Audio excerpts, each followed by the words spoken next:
На почетокот на подготовките со Еврофарм работник, каква е атмосферата во екипата и колку сте задоволни од она што за сега го покажуваат новите засилувања?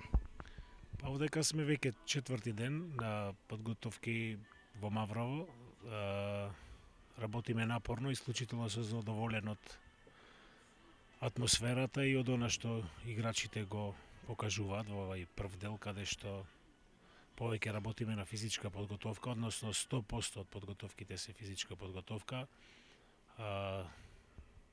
Првично вака, за 4 дена, една изодредна работна атмосфера во која што секој си ја знае својата задача и момците се трудат максимално да ги извршат сите зададени задачи. Што останува од подготовките до крајот, до почетокот на сезоната? Добро, секако дека овдека сме до 30, потоа се враќаме во Битола. Ќе добијат заслужен одмор од 2 дена, повторно се враќаме тука на 3.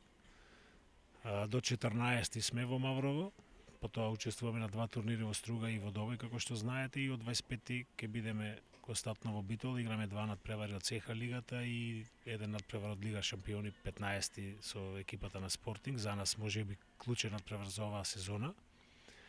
Не очекува исклучително тежок период на стартот на сезоната, затоа овој период подготвителен ќе го искористиме максимално да што подобро се подготвиме за сите напори кои што ни престојат во текот на оваа сезона и во СХ лигата и во Лигата на шампионите. Мислам дека направивме еден добар план на подготовки. Ќе се потрудиме да го реализираме што подобро и да, како што кажав, бидеме спремни за сите предизвици, без разлика што имаме исклучително лош распоред и исклучително густ распоред на стартот на сезоната. Денес го добивме и официјалниот распоред од Лигата на шампионите, групата С, така да мислам дека ни предстои еден исклучително тежок старт. Дали е затворен ростерот и кои се амбициите на Еврофарм во Лигата на шампионите и во СХ лигата?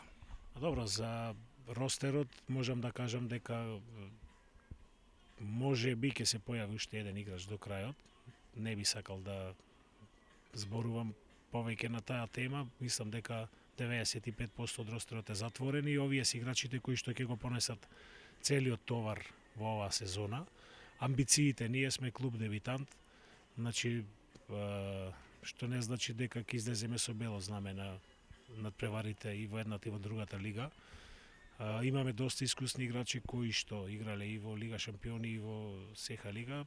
Се надевам дека ќе успееме достојно да го презентираме македонскиот ракомет, дека ќе направиме неколку изненадувања и зошто не и пласман во СХ лигата топ 8, Лига на шампиони, дебитанти сме, ќе биде исклучително тешко. Групата, без разлика што вака противниците изгледат неатрактивно, е исклучително тешка.